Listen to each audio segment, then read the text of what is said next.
Nəzərə çatdırım ki, Gürcüstan Respublikasında alınan qərar həmin ölkə vətəndaşları üçün olduqca mühüm əhəmiyyət kəsb edir.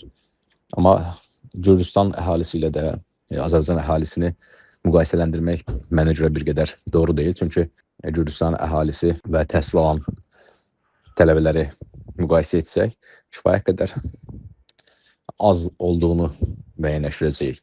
Yəni bizim ölkəmizdə həm təhsil alan tələbə sayı kifayət qədər çoxdur, o cümlədən də əhali sayı.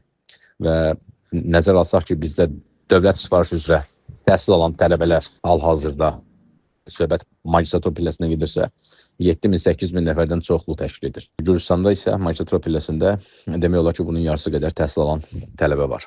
Söhbət dövlət universitetlərinə təhsil alan tələbələrlə gedir. Ona görə də hal-hazırda bizdə müvafiq olaraq məhz dövlət sifarişi üzrə təhsil alan tələbələrin sayı demək olar ki, Gürcüstanın 2 qat daha çoxdur. Amma ümumilikdə əlbəttə könül istər ki, bizim ölkəmizdə də müəyyən bir zaman sonra bütün təhsil alan, yəni dövlət ali təhsil müəssisələrindən gedir. Burada təhsil alan bütün tələbələr hər biri məhz dövlət sifarişi üzrə təhsil ala bilsinlər.